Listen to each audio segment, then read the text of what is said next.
Buenas, bienvenidos a otro episodio del podcast. Bueno, hoy tenemos un invitado que trae mucha data, se llama Jorge Luis Arredondo, lo conocemos como Pío, el apodo. Pío es docente, politólogo, escritor, músico, como cuando arranca la entrevista, multifacético. Y tiene muchos tópicos que cuenta a lo largo de esta charla, pero bueno, sobre todo también más allá de lo artístico, quiero dejarlo claro antes de que arranque el episodio, que eh, tiene una investigación respecto a lo que pudo haber sido un centro de detención clandestino durante la última dictadura militar argentina, que está ubicado en Gregorio de la Ferrera y todavía no se pudo declarar como tal.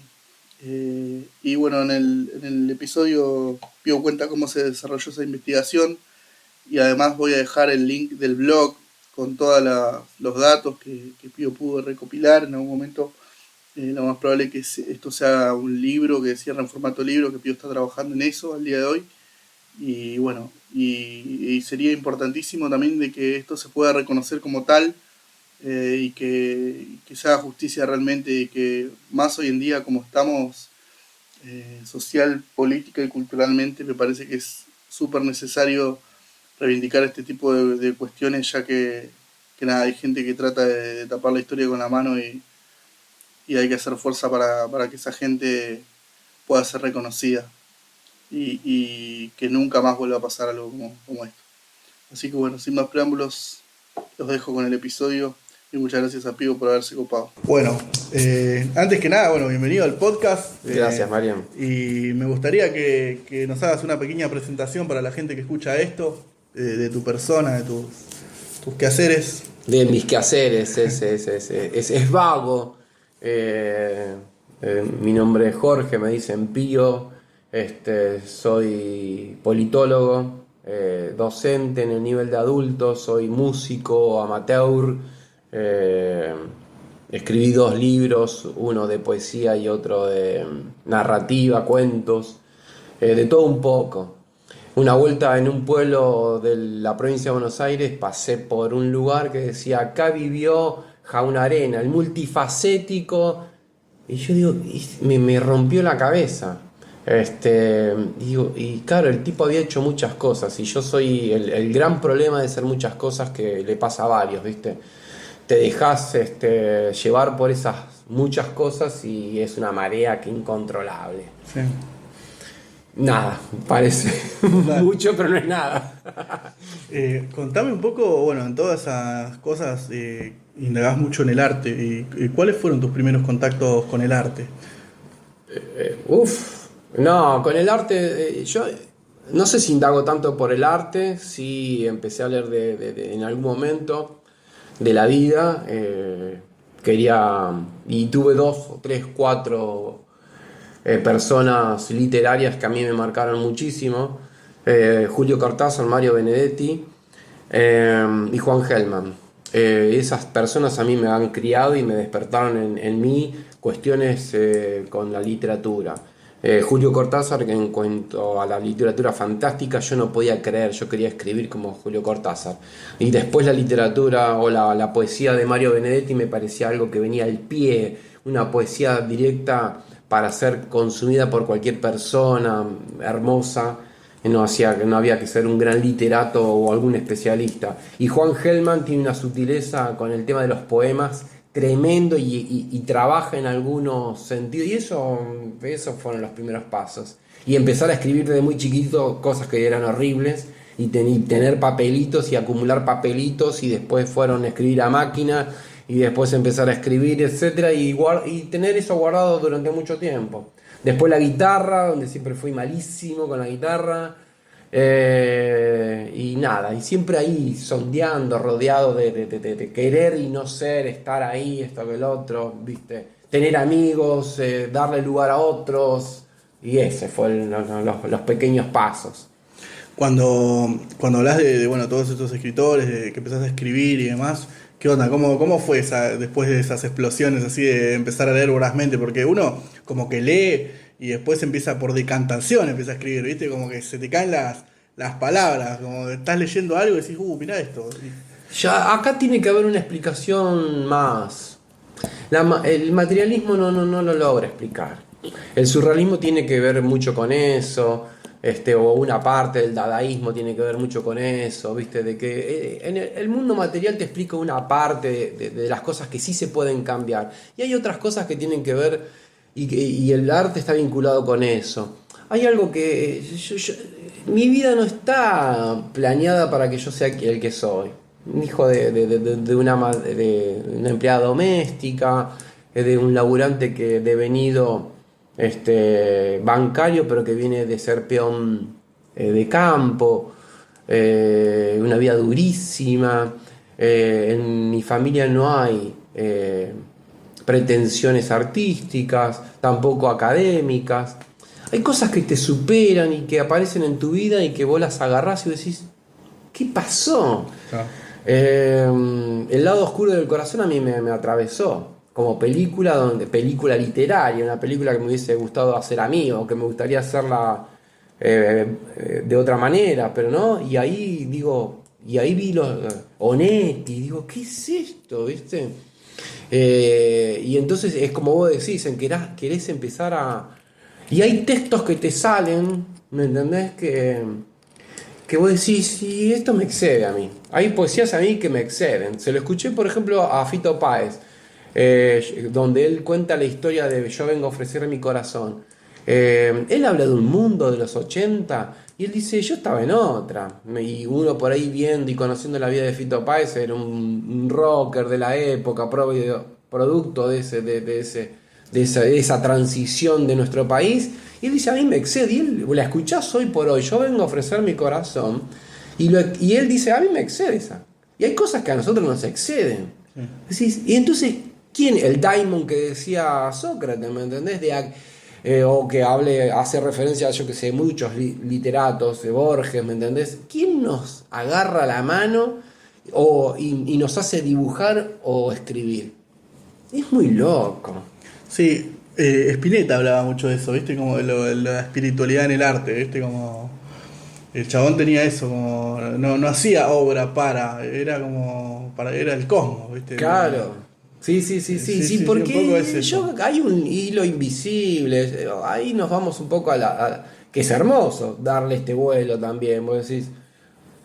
Pero es hermoso darle un vuelo que no sea explicativo. Claro. Porque está bueno que no sea explicativo. ¿Por qué hay que explicar todo? La experiencia, pero también pensar que por un segundo de que esto es algo más. Que no lo podemos explicar y que no hay un lenguaje para explicarlo, porque el lenguaje explica la razón. Y hay otras cosas que no son explicadas. Y en el arte te das cuenta de eso. Vos te juntás con otro músico y no importa tu capacidad técnica o la del otro. Pero hay veces que suceden cosas con ese músico porque tiene una magia especial, tiene una energía especial, están pasando cosas determinadas. Y nada. Y en el arte y en otras vertientes del arte pasa lo mismo. ¿Viste? Y suceden cosas que vienen de otro lado, ¿viste? Y no sé si es así porque es incomprobable, pero también es lindo pensarlo. Claro, sí, como esa parte mística. Como esa parte mística, como poético, decís, wow, ¿viste? Está bien, no importa. Es flashear, pero también es interesante pensar de que a veces tenemos como la responsabilidad en este contexto de decir, mira, yo tengo la posibilidad de comunicar algo, no es para mí, y no es de mí, ni sobre mí, es para otro. Y el arte se hace con otros, es con otros y para otros. Y ahí viene un fenómeno social y sí es más materializable, y la gran responsabilidad que tenemos aquellos que podemos hacer algo para tratar de comunicar algo mejor. Y lo que estamos tratando de comunicar es que puede ser mejor y va a ser mejor con otros. Sí. La obra se completa con el otro. Con el otro. Sí. No hay vuelta. Vos decís, bueno, pero está en mis libros, está ahí, yo ya está. No. No es. No es hasta que el otro te leyó, te miró y te escuchó. Sí. Es ahí pega la vuelta. Porque el arte tiene que eso comunal, eso trivial, que es producto milenario de lo que somos. que nace con los tambores, con el rugido, nace con la experiencia y viene desde ahí, de las entrañas de lo que somos nosotros. Entonces eso es fantástico y hay una responsabilidad. No soy yo, mi técnica, lo que estudié, la academia, o las horas que tengo, o la mejor guitarra que yo me compré, o del instrumento, de los pinceles, o de la academia que me pagué. Es otra cosa, y es una responsabilidad. Es con otros y es para otros, no es para vos. Tal vez me equivoco en lo que digo, Sí, pero sí, no es sí. para vos. Sí, para mí también es un poco así.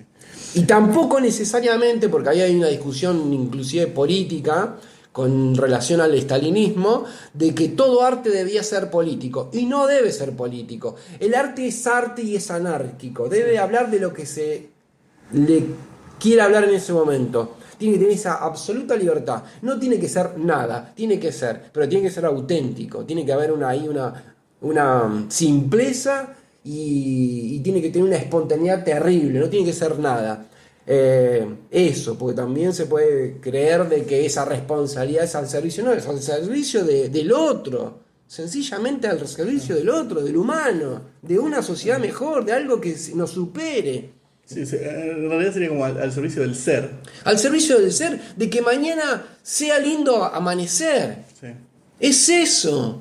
Y eso es un montón. De que valga la pena mañana estar vivo. ¿Me entendéis? De que hoy, uy, qué bueno. Y capaz que mañana podemos, vos mirar el cuadro, yo escuchar la música, vos leer un poema, porque existe otra forma posible de tratar de ser sociedad, Sí. de ser comunidad. ¿Qué onda la música en tu vida, no? Porque muy pendejo le venís metiendo. De hecho, tenés como 3 millones de bandas ya. No. Todo lo anterior, hay como dos mundos. Hay un mundo en donde estaba rezagada, totalmente escondida, recluida y muy limitada hasta técnicamente. Y después hay un mundo en donde yo digo, acá me están dando una señal. Algo está pasando y entonces empiezo a escuchar. Por ahí tiene que ver con esto, escucharte a vos mismo. De escuchar que vienen palabras, de escuchar de que vos tenés ahí como algo que te supera, que hay una fuerza, hay una energía, donde vos sí te sentís bien, y entonces, y ahí empiezo a compartir con otros, de ver que funciona con otros, ya no es estar frente a un instrumento solamente y escucharme a mí, sino que empieza a funcionar con otros, y ahí empiezo a indagar. Y después de la pandemia fue como una explosión de decir, bueno, necesito desarrollar esta parte. Ya venía indagando por otros lados y entonces empecé, y fue con el saxo. Y fue con el saxo que me pasó eso. El saxo a mí me posibilitó cosas que la guitarra a mí no me posibilitó, y empecé a compartir un montón de escenarios con personas que fueron generosas conmigo de dejármelo compartir, y me empezó a darme la posibilidad de sentirme seguro, de que yo tenía posibilidades de seguir desarrollándome. Fue muy loco, fue de decir, wow, ¿qué es esto? ¿Qué pasó? Que esto es tremendo. Y ahí después empiezo un poco antes de la pandemia, después de la pandemia empiezo como a entrar en relación con otros músicos.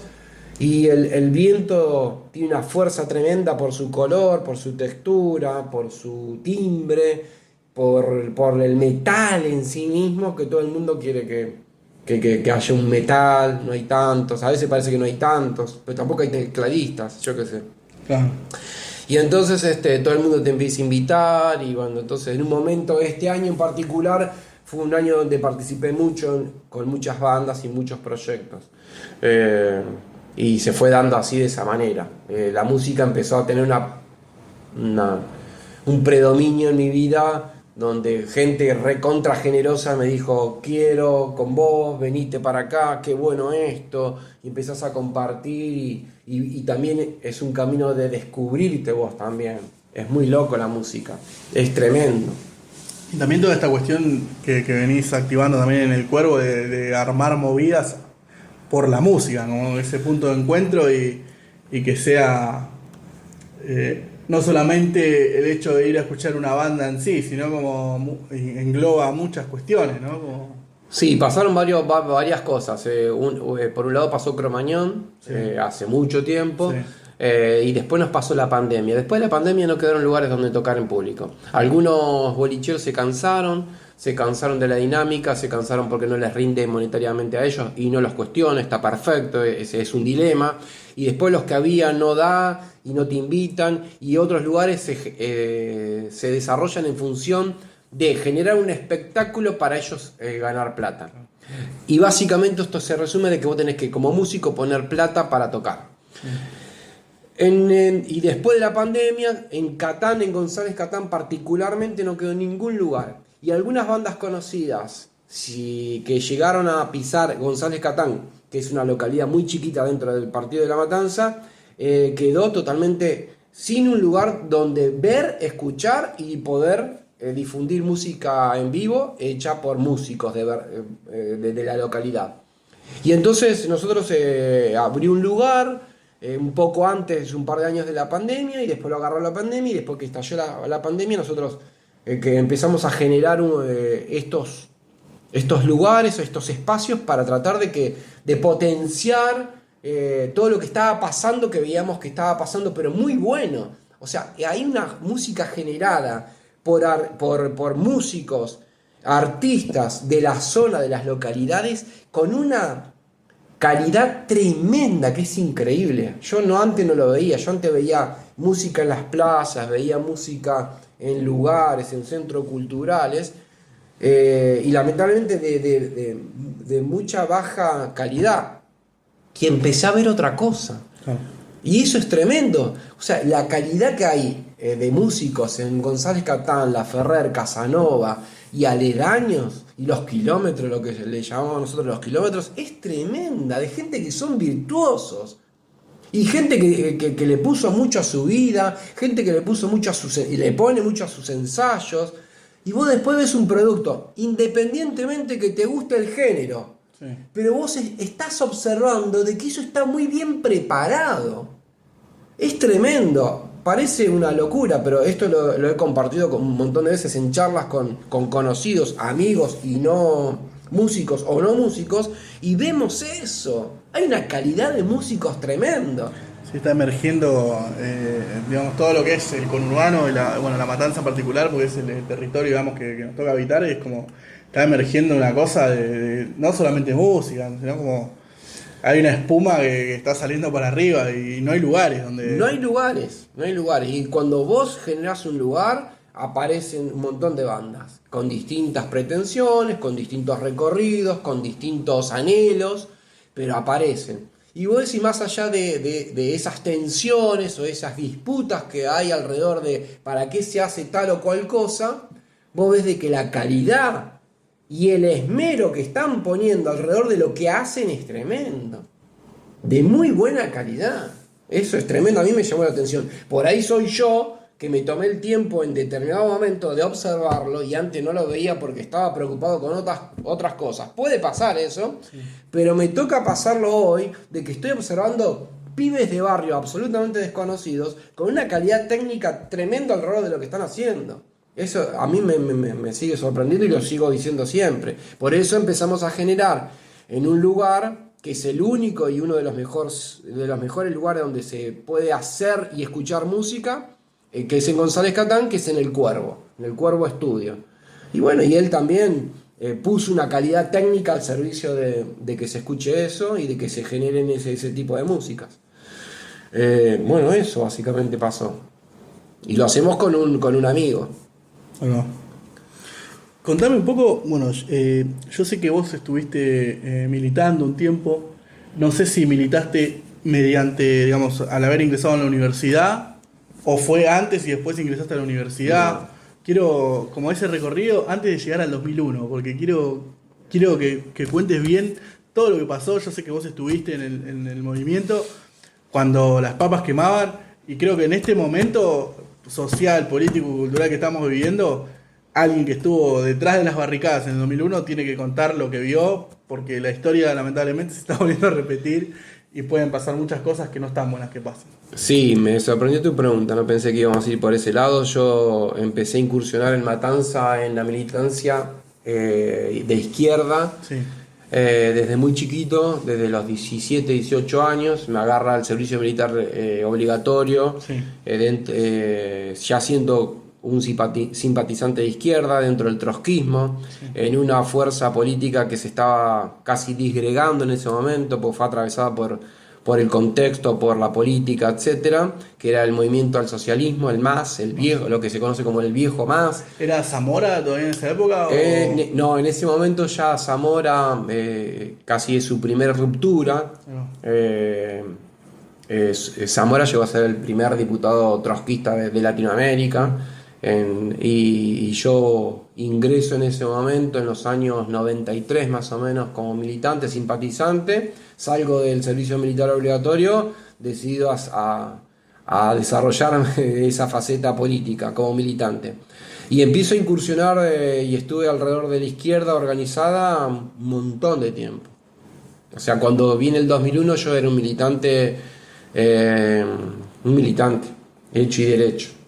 Es muy loco, esto es todo un desarrollo porque también nos agarra los 90 en las marchas de lo que era la Memoria, Verdad y Justicia, donde solamente iba un sector nada más que de la izquierda, que peleábamos el 24 de marzo, era convocada por el sector de la izquierda, y no significa ni nada más ni nada menos, pero los 90 eran durísimos, y hay todo un desarrollo de mi vida alrededor de un pensamiento y de una forma de vida, y el centro de mi vida era la política. Todo lo demás era al servicio de eso, hacia mi construcción.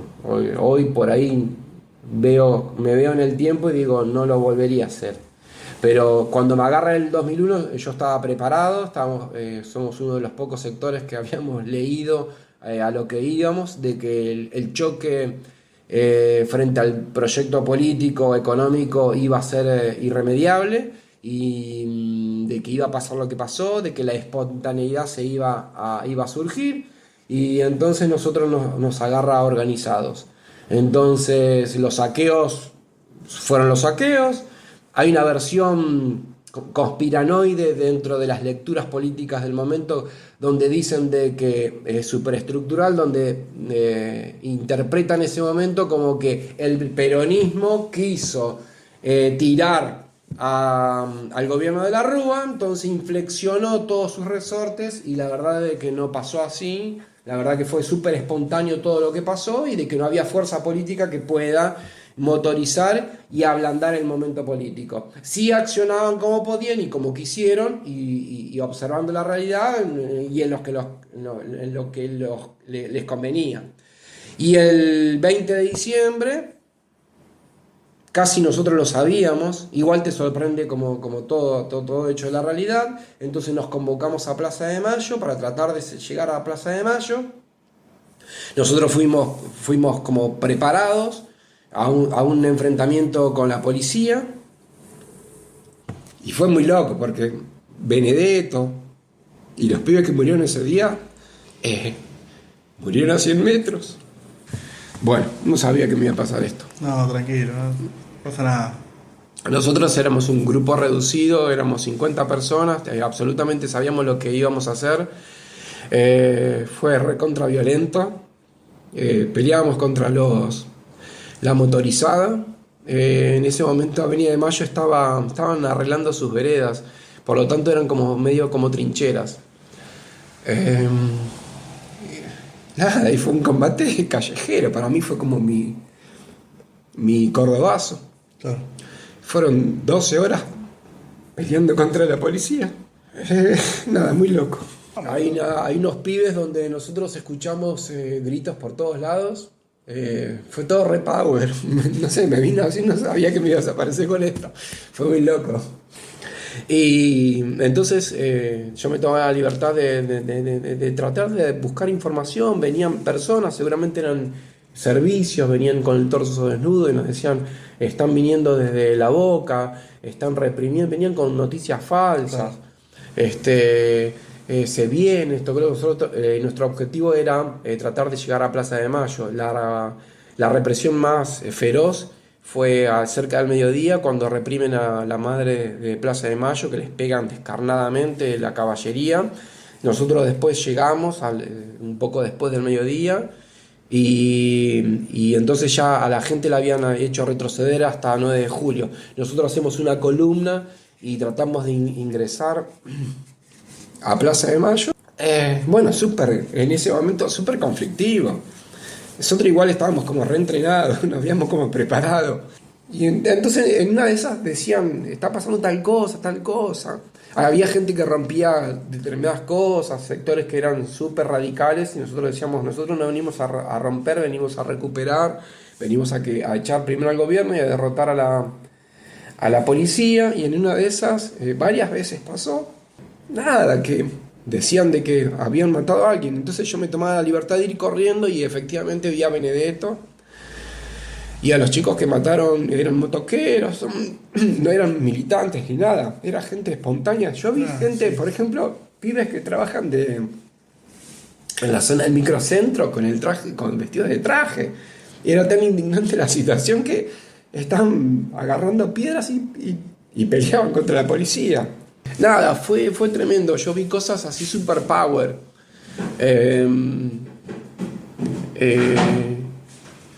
Pibes de clase media que no pensaban ni un poquito lo que por ahí uno pensaba y lo que se había preparado. Pero te das cuenta de que eran cadetes, motoqueros, espontáneos.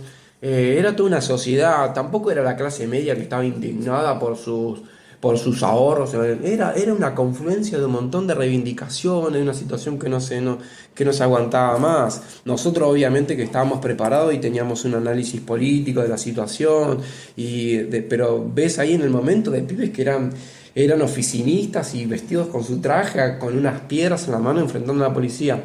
Entonces en estos lugares que eran como trincheras porque estaban reparando Avenida de Mayo, a nosotros nos corrían, por ejemplo, la policía. Y bueno, y hay compañeras mías, compañeros que se ligaron los perdigones en esos enfrentamientos, y entonces nos logran dispersar hasta lo que es 9 de julio, y el 9 de julio empieza un enfrentamiento directo con la policía, y que duró 2 horas. Tengo compañeros que son los que hacen estallar y hacen quemar la camioneta de Oca, que sale en tantas fotos, y era una cosa muy, muy trivial y también muy, muy analógica, porque nosotros nos estábamos preparados para ese enfrentamiento sin estar preparados, pero era un enfrentamiento cuerpo a cuerpo de 100, 200 metros. Entonces era agarrar, respirar. Ellos tiraban mucho gas, habían tirado balas también, y vivían tirando perdigones y balas de goma, obviamente. Entonces era agarrar las piedras, era combatir, tirarlos, hacerlos retroceder. Se nos sacaban las piedras, nosotros nos recurríamos, éramos un sector que estaba absolutamente organizado, y entonces nosotros teníamos como nuestro mariscal de campo. Es todo muy... Sí, es la guerra, básicamente. Es una guerra callejera, pero nosotros pueblo contra... Entonces nosotros teníamos un compañero, nos habíamos entrenado como militarmente para esto. Esto un convoy. No está registrado en ningún lado, y tampoco está contado así, de esta manera. Entonces nosotros nos decía, bueno, vengan acá de vuelta, iríamos. Tipo como vikingos, como las formaciones de vikingos, nos formaba escudos. Dice, bueno, y entonces corremos, vamos, preparamos, tirábamos, y le pegábamos, esto que lo otro, pum, pam. Y entonces volvíamos. Cuando volvíamos era tratar de cargar de vuelta, buscar, y bueno, y en eso se volvieron locos los tipos.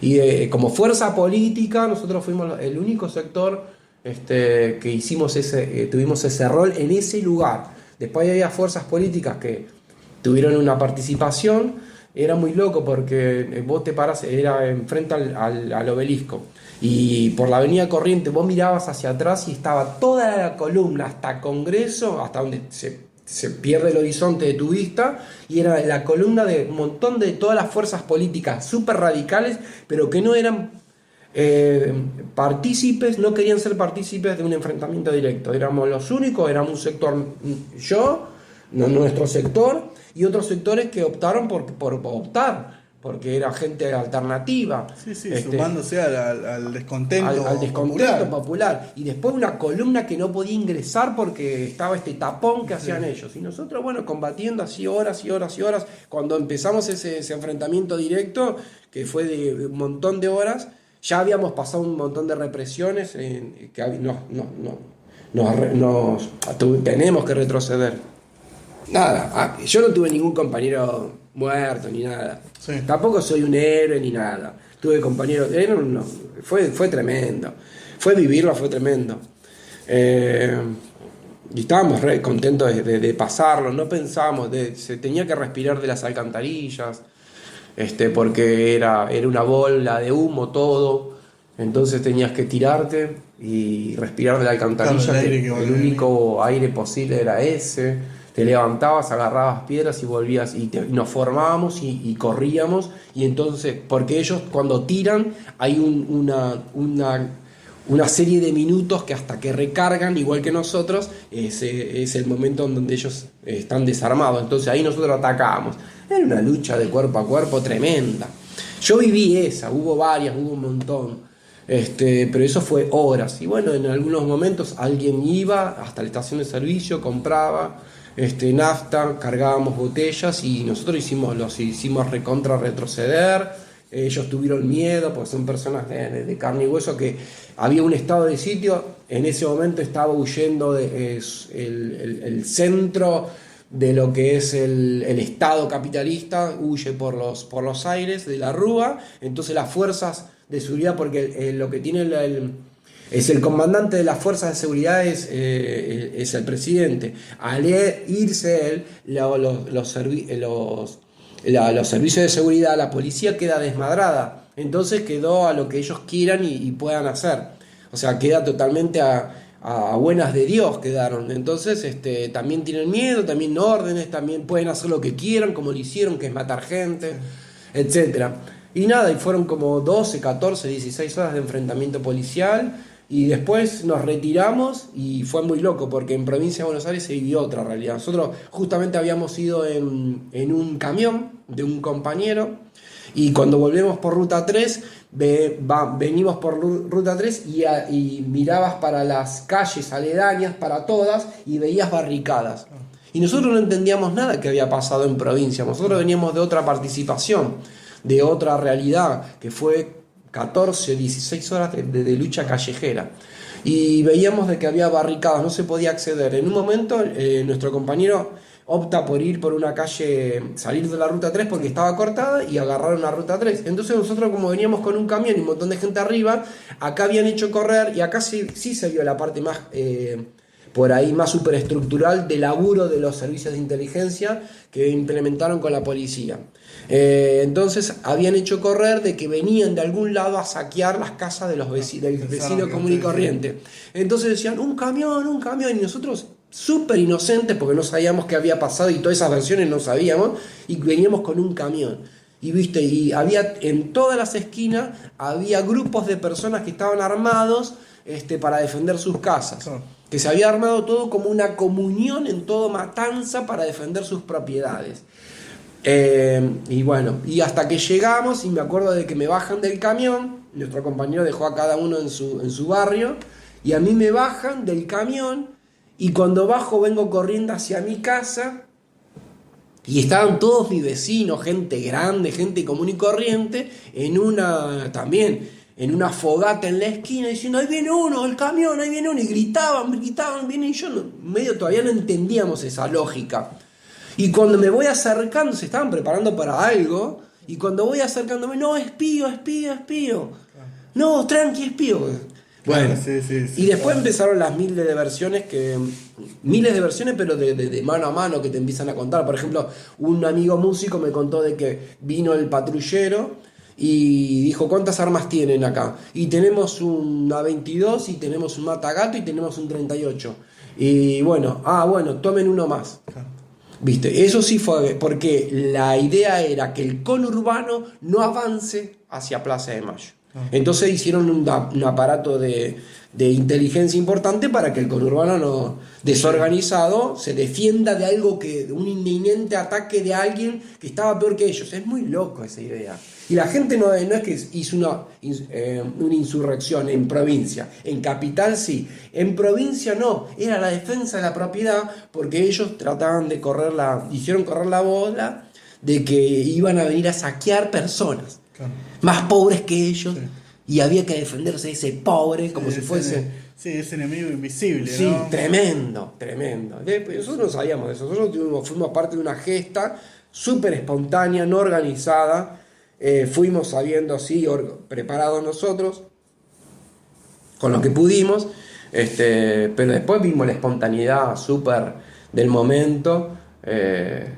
Y muy parecido a un cordobazo, en donde no hay partidos políticos que pueden inflexionar. No hay elementos subjetivos que conduzcan eso, sino que se va dando por la bronca macerada de toda una sociedad que necesitas ir a otra cosa. ¿Y cómo viviste el tema de la hiperinflación, de que la guita no alcanzaba, de que no había comida? No, la hiperinflación, yo era muy chico, eso fue en los 89-90. Yo era muy adolescente todavía no tenía una participación o conciencia social y política. Y la verdad que mi viejo era un empleado bancario, pero yo no la vivía esa. Claro. Yo la vivía en una burbuja, era medio adolescente, siendo un adolescente y viendo las cosas adolescentes. Sí. No tengo recuerdos sociales y políticos de que en casa la pasemos mal. Claro. Era porque esto valía $1 y a las 2 horas valía $10. Claro. Y a las 4 horas... el gremio pedía aumento de salario y le daban. Claro. Y era una pelea por atrás contra el salario, pero había yo en casa sí éramos austeros, pero no viví una cosa así tan complicada, digamos, complicada. Y mi viejo era un laburante pobre, pero nunca nos faltó, nunca vimos. Tampoco vi una organización. Lo que sí se produjo fue el rosariazo en la época de la inflación, en la transición entre Alfonsín y Menem, pero no hubo una organización ni influjos de manifestaciones en el conurbano bonaerense ni en capital.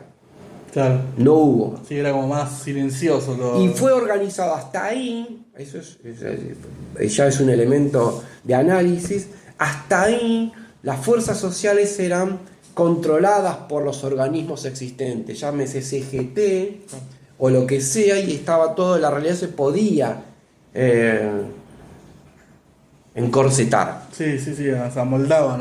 Exactamente, dirigía, el Partido Peronista dirigía los barrios, la CGT dirigía el movimiento obrero, y después había cosas que se iban de las manos y punto. Pero no llegó a algo.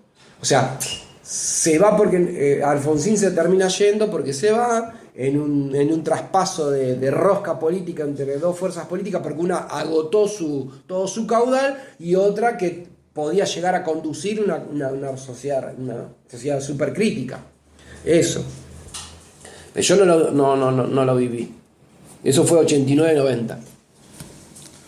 Bueno, vamos a salir un poco de esta situación. Sí, boludo, me mataste. Pero no, ¿sabés lo que pasa? Es que la gente tiene que saber esto, boludo. La gente tiene que saber de que la policía disparaba a matar a civiles, boludo. A pibes que por ahí estaban laburando de cadetes y se comían un plomo por el simple hecho de estar ahí. Bueno, los pibes que murieron y la gente que murió era la que estaba desorganizada. Yo como estaba organizado y enfrentamiento que lo hice organizado, por eso yo mañana, esto no estaba cursando, mañana si yo voy con alguien. Claro. Organizado. Porque si no quedás, ¿me entendés?, a la deriva. Sí. Hay que saber cómo moverse. Sí. Yo no me voy a mover así nomás. No porque es perder la vida en vano. Exacto. Y todas las personas, por ejemplo, los motoqueros de ese momento dieron muchas vidas, ¿me entendés? Gente que fue espontánea, fueron los que dieron la vida, ¿me entendés? Porque vos no sabes cómo moverte, te gana la bronca, la indignación. Sí. Y yo creo que no nos pasó nada. Seguramente alguna fuerza política tiene algún compañero caído, pero nosotros nos salvó de que sabíamos qué estábamos haciendo y qué es lo que queríamos. Después nosotros teníamos un compañero que era un laburante de Metrovías, Sí. que ellos en ese momento estaban peleando por las 6 horas, una pelea súper larga, y se da el estallido del 2001, y en subte ellos tenían no son compañeros, porque son fuerzas de seguridad privada que hacen servicio y que su adicional lo hacen en el subte, Sí.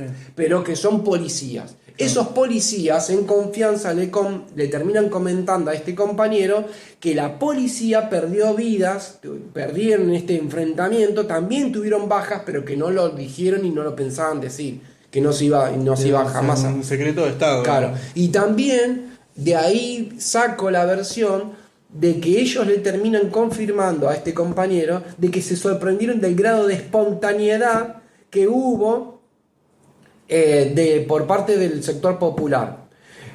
Muy parecido a un choque sistemático que hubo en Chile, en donde la operación era una operación de enfrentamiento callejero pinza. Ataca esta columna, esto es un solo frente, y esta va, descansa y ataca a esta. Claro. ¿Me entendés? Eso se da en Chile, ese enfrentamiento, y se dio acá en Argentina espontáneo sin saber. Sí. Nosotros atacábamos cuando teníamos que retroceder, había otro sector que atacaba, y vos sos uno solo, tenés la tanqueta, tenés los caballos y tenés pero son uno solo, y no estás pensando esto. Y se dieron cuenta de este grado de organización, dice, guarda, ¿qué está pasando acá? ¿Qué están entrenados estos tipos?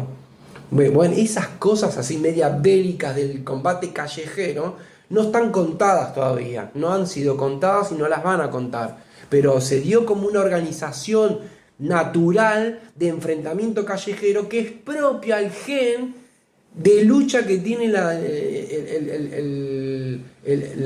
clase obrera y los sectores populares argentinos. Estamos llenos de lucha nosotros. Nosotros acá los ingleses luchamos con agua caliente, no con aceite. El aceite era carísimo, era agua caliente. Sí, bueno, esto es la parte de la historia distorsionada. Claro, la teoría es la misma, que es la teoría del shock, es la teoría Sí. las circunstancias van a ser distintas. Porque hay una premisa, para mí, un posicionamiento más teórico, de esto de que los pueblos que no aprenden, y está mal tomada esa premisa o ese postulado, que no me acuerdo quién lo dijo. No hay ningún acontecimiento que se vuelva a repetir 2 veces de la misma manera, y eso lo dice Marx. Una vez es como tragedia y la otra como farsa. Sí. No hay 2 revoluciones cubanas, no hay 2 revoluciones de mayo iguales. Lo que hay elementos que sí son, que aparecen siendo los mismos en circunstancias distintas. Sí. Porque esto de que los pueblos que no aprenden su historia están determinados a repetirla. No es así. Eso es un determinismo político que tanto se lo achacan al marxismo. No es así. Todo va cambiando. ¿Me entendés? No hay una radicalización. Ahora hay un comportamiento más conservador por parte de la sociedad que extremista. Yo no sé, igual todo va cambiando y hay que saberlo leer y analizar políticamente. Pero 2 acontecimientos no se repiten. Lo que sí, el plan es el mismo. Si yo te hundo en la pobreza y en el shock y en la desesperación, yo de vos puedo hacer lo que quiera. Y la política neoliberal, los libros a los que recurren, los intereses de las megacorporaciones, porque ya no son multinacionales, ni tampoco es el capitalismo representado en Estados Unidos como fuerza hegemónica que domina las fuerzas del capitalismo a nivel mundial. No es así. Hoy es un capitalismo muy complejo para entenderlo. Súper complejo, súper interesante.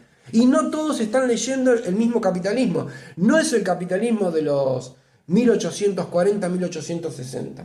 No es el capitalismo del 1930, no es el del año 1970 y tampoco es el de los años 80. Claro. No producimos cosas.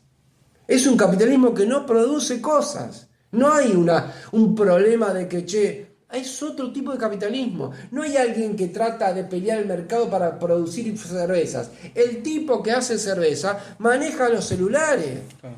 Y los hidrocarburos. Son megacorporaciones. Son los dueños del mundo. Son BlackRock. Sí. Sí. Son BlackRock. Te manejan todas las esferas. No es Estados Unidos. Bueno, Estados Unidos sí, obviamente, tiene la 7ª flota y con eso impera y puede lograr una hegemonía en parte. Pero también ellos van buscando otro territorio. ¿Dónde me conviene hacer mis zapatillas? En India. O en Argentina, porque vamos a ganar en dólares. Va a salir 0,05 la tasa salarial. Ven, me instaló ahí. El capitalismo es otra cosa. Hoy por hoy. No es igual a otros tiempos. Contame un poco de la docencia, ¿no? ¿Cómo llegaste? Porque bueno, acá entre nos contaste que estudiaste de grande, que quisiste como profundizar ahí en...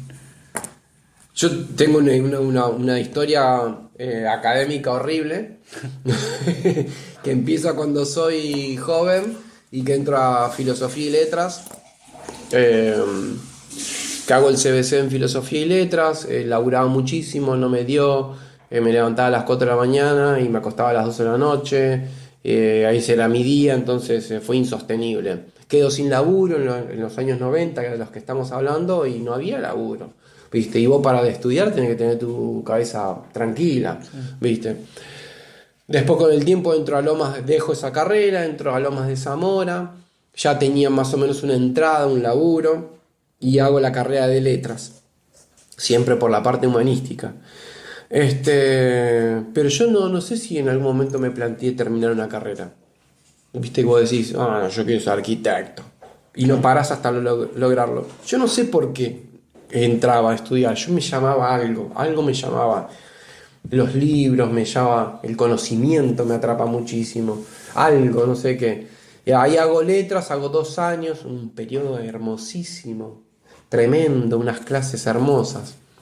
Después estudio comunicación, tampoco me recibo, llego al 3er año y nada, después me quedo sin laburo de grande. Y sin laburo y sin un título, ya en un momento jodido. No tenía laburo, ¿viste? Un desastre.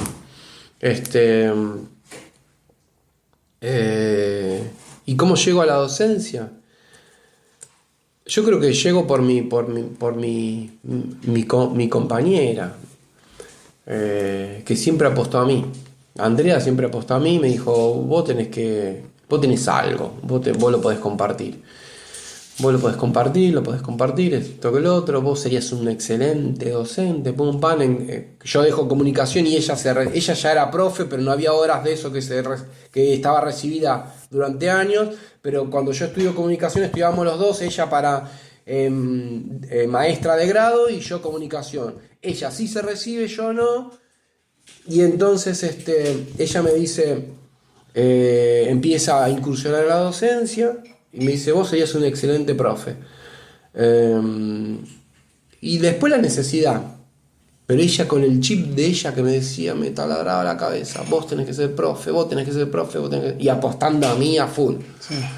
Y entonces un día, llegando el 50% de la carrera, de mi carrera, te podías anotar, de todas las carreras te podías anotar. Y me anoté. Y en ese momento se da la casualidad de que voy a un acto público, vos fíjate cómo son las cosas, y voy a mi primer acto público y me lleno de horas. Fue una cosa muy loca, teniendo el 50% de la carrera. Y bueno, y al 50% de la carrera y de todas las carreras, no sabes por qué estudias lo que estudias. Salvo que la tengas re clara de que toda una familia fueron arquitectos o médicos, al 50% de la carrera vos decís, yo quiero ser biólogo marino, yo quiero ser abogado, no lo sé, por un momento lo dudas. Y yo, sin trabajo, con chicos grandes, esto que el otro, etcétera, yo dudé muchísimo. Y ahí metí una materia así, viste, muy no convencido. Cuando empiezo la docencia, digo, sí, la tengo que terminar porque esto es tremendo. Yo no sabía de que me pagaban por trabajar este tipo de cosas, de compartir con el otro, y empecé a aprender con ellos, con la gente, y siempre en el sector adultos, fue muy atrapante, y empecé a estudiar el tema pedagógico, el tema didáctico, y fui creciendo muchísimo, y hay mucho para crecer todavía, y así me meto en la docencia, y en adultos, hice un montón de suplencias en nivel medio, pero el chico de adolescente está obligado a ir, entonces es muy difícil trabajar con alguien que esté obligado. Claro. ¿Me entendés? Sí, pues no va porque quiere. Yo iba a las 7 de la mañana y el pibe estaba así. ¿Me entendés? Dormía parado. Dormido. Yo ¿me podés? Yo tengo una forma de ser, como soy acá, soy en todos lados. Entonces, che, ¿me podés dar bola, boludo? Yo te lo digo así, ¿viste? Claro. Che, boludo, ¿podés alcanzar una cerveza, boludo? Y entonces digo, ¿viste? Bueno, te lo tomás mal. Vos me dirás que sí o que no. Bueno, dando clase, yo te digo lo que pienso, te lo digo. Escuchame una cosa, hagamos las veces que vos sos estudiante y que tus papás están laburando en este momento, que te están rompiendo el culo y que están confiando que vos estás haciendo un proceso pedagógico, apostando en lo mejor para vos, y de acá hay un tipo de que está tratando de brindarte lo mejor para que vos termines y hagas algo con tu vida. Claro, ¿Vamos a jugar a eso, boludo? ¿Y de que no estás durmiendo? Claro. Te lo digo jodiendo, le digo, porque capaz que es así, le digo. ¿Vamos a hacer que yo soy el profe y que vos sos el alumno? Claro, decís eso que de la cara. Y era una cosa muy loca, pero igual la tuve que remar y digo, no quiero remar. En cambio, vos vas adultos, vos te parás. Yo tengo compañeros que empezaron a dar clases, me decía, y van, viste, tímidos. Y el estudiante tiene una cosa, viste, es un devorador. Expectativa. No, es un devorador de personas. Sí. El estudiante es un manipulador, es malo el estudiante. Si yo soy estudiante y somos estudiantes, es malo, ¿me entendés? Estás viendo dónde vos flaqueás. Sí. Y yo nunca entré así. Claro. Yo sabía para qué quería entrar a ser docente. Entonces yo fui bien plantado. Claro. Yo soy esto, y yo he ido a lugares recontra heavy. Villa Celina, kilómetro 27, 30 cuadras para adentro. Lugares en donde ni ellos saben por qué van, pero tienen que saber. Tipos que están más allá del bien y del mal. Vos te tenés que plantar ahí, no te puedes plantar con un tipo académico que viste, tuvo la suerte. Vos te tenés que plantar, viste. Sí. Y yo me he plantado así, rudamente. Vas aprendiendo también. Le digo, muchachos, yo ya estuve hasta las 4 de la mañana. Sin saber por qué, cagándome frío, tomando birra. Ya robé, ya maté, ya fui, ya hice todo. Y de grande me di cuenta que todo eso es una pavada y entonces soy docente. Le digo, no me vengan a contar, le digo, ningún cuentito raro y entretenido que para ustedes es lo mejor que hicieron. Ya las hice y las vi a todas, le digo. Todos mis ex amigos, le digo, son todos adictos que están queriendo recapacitar. Tengo amigos que se han muerto, hay personas que no las vi más, que no las veo más. Digo, ¿qué me vas a contar? Entonces vos te parás así. Digo en ambientes hostiles. Claro, sí. Donde vos no podés decir, ay chicos, hola, ¿qué tal? Vos te tenés que ganar un respeto. Sí, el aula pasa a ser la esquina. Claro, es una esquina. Es una esquina. Es una esquina. Es la mejor esquina que hay. Sí. Porque vos, como yo esto siempre lo digo, como relación social, es la mejor creación que hemos tenido como humanidad, donde se comparte el conocimiento. Nosotros somos como occidentales, como del periodo capitalista, es un pequeño mínimo momento histórico.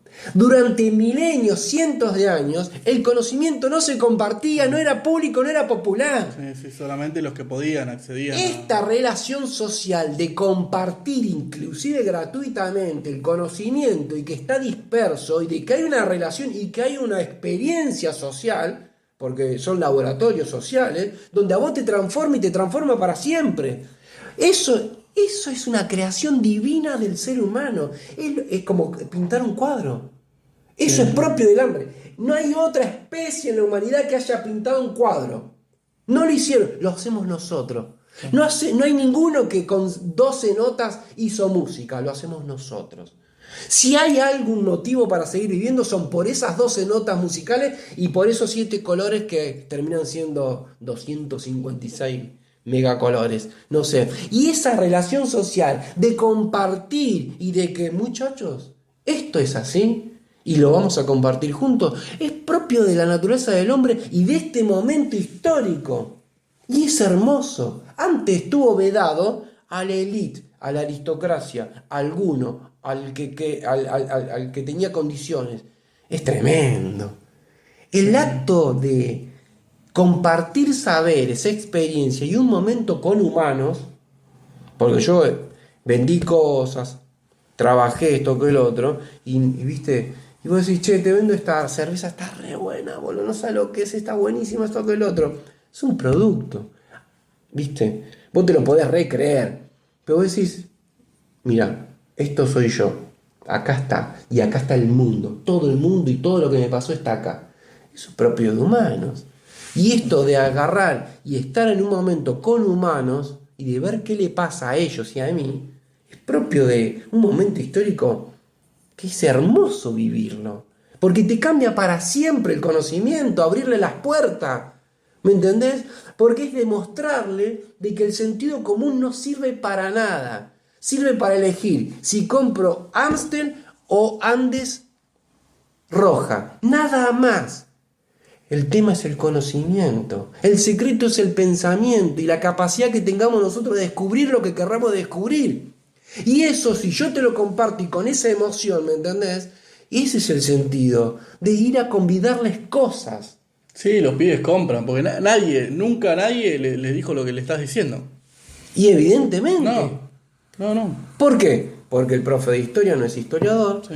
porque el profesor de literatura no escribe poesía, porque todos lo toman como un trabajo y están esperando el fin de semana, ¿me entendés? O llegan a la noche para ver Gran Hermano.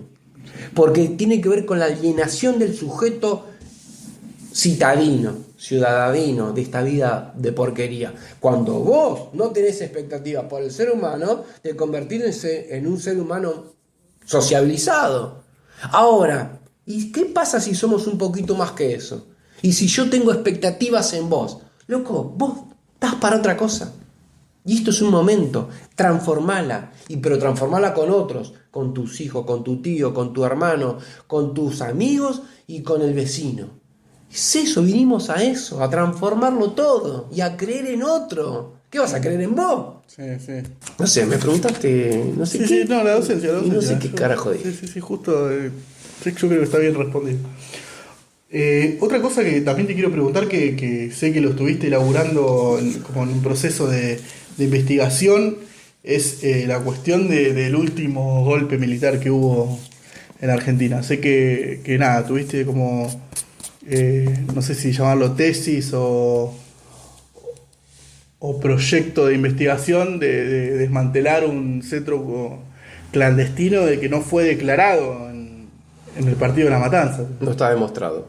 Es súper interesante. Llego de casualidad y ahora está bueno que me lo preguntes. Yo trabajando con adultos en un barrio de La Ferrer, en un sector popular, bien típico de lo que somos nosotros como habitantes de Matanza, voy y hablo de lo que siempre hablo en mis clases, que son de en determinado contenido, de hablar de lo que fue la noche de los lápices, lo que fue la dictadura militar, de todo lo que una típica clase de política, ciudadanía e historia puede conllevar en esas fechas que hacen referencia. Y cuando yo empiezo a contar algunos acontecimientos bien típicos y que nosotros conocemos, la gente que viene de un recorrido muy barrial, muy retraído, sin conocimiento alguno sobre esto que le estoy contando, sobre todo este proceso histórico del cual nosotros somos parte, que tiene que ver con la dictadura, me dicen, lo del campito, profe. ¿Qué campito? Todo lo que vos estás contando, todo esto es el campito, profe, acá. Todo eso mismo. Valga de que yo le estaba hablando de los secuestros, desaparición, tortura, estudiantes, todo, ¿no? Lo que conocemos nosotros. Ah, sí, profe, lo del campito. Campito. De la cara. ¿Qué campito? Digo, no, porque lo que vos decís pasa. No, miren, en Matanza hubo 14 centros clandestinos de detención y fueron este, y el más conocido, y a nivel general hubo este, pero acá no hubo ninguno. No, sí, acá sí, profe. Si todo el mundo en el barrio sabe de esto. ¿Cómo? Y yo descreí, y lo confieso siempre, yo no creía en esto. Entonces digo, pero puede ser, porque siempre hay que creer en la aventura y creer en el otro, y todo puede llevar a un buen puerto, como experiencia social. Digo, esto puede ser un buen recorrido para tocar un montón de cosas. Hacer un trabajo con la profesora de literatura, mitos, leyendas, historias barriales, esto que el otro. Digo, después vemos qué hacemos. Bueno, digo, ¿ustedes dicen de que pasó algo parecido a esto? A partir de ahora, todos los jueves, en vez de tener la clase acá adentro, cosa que no lo hace nadie, la clase va a ser en ese campito que ustedes dicen. Vamos a ir a hacer un trabajo de campo. Vamos a ir para allá. Toda gente adulta, ¿eh? Estamos hablando de 20 a en ese momento 40 y pico de años, y muchas mujeres, todas mujeres prácticamente. Bueno, entonces empieza a ser un trabajo, un lugar súper complicado desde lo social, donde la misma chica que nos lleva nos dice, miren, siempre estemos todos juntos, porque acá el que detectan que no es del barrio, te roban. Son, viste, bastante heavy. De hecho, nos quisieron robar. Vino una moto así, esto que lo otro, tuvimos una secuencia, zafamos, pero ella decía, siempre todos juntos, hacemos 2 grupos, pero los 2 grupos con 2 referentes del barrio, de las chicas que vivían ahí, que nos vean, bueno, todo así.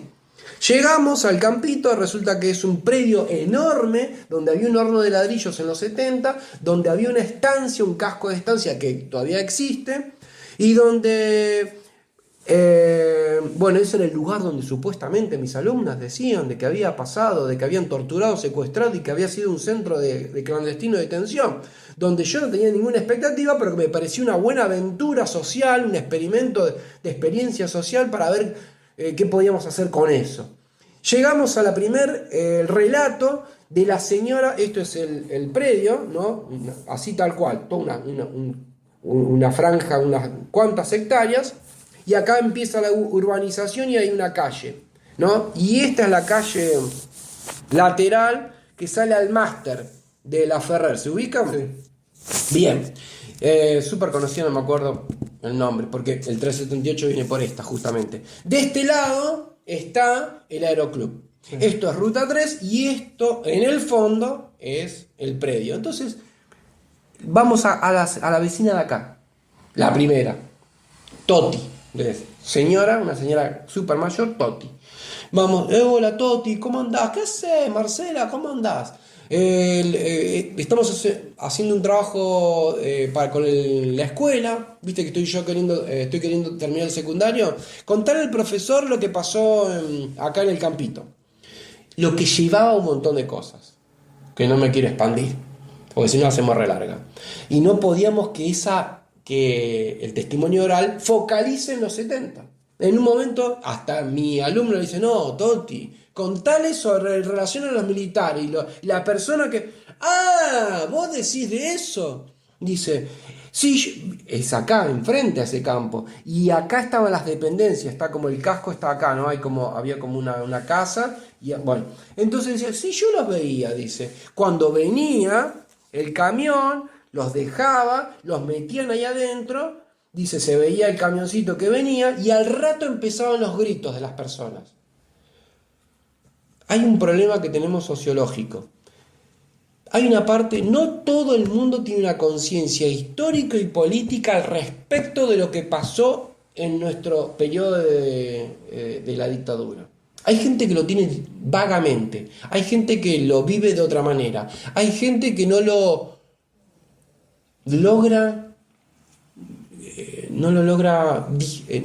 procesa por conocimiento, desconocimiento, porque no tiene un proceso pedagógico, porque no hay un sector que lo sociabilizó en algún momento, en algún lugar. Entonces la gente lo tiene, ojo, muy interesante, que yo me dedico a eso. ¿Qué pasa en las localidades? La localidad pasa lo que le pasa a esa persona. No tiene esta politización del fenómeno. No hubo una dictadura militar, que esto, que lo otro, y fue un plan sistemático de exterminio. Te lo cuenta como relato barrial. Claro, en los barrios es un relato social. Sí.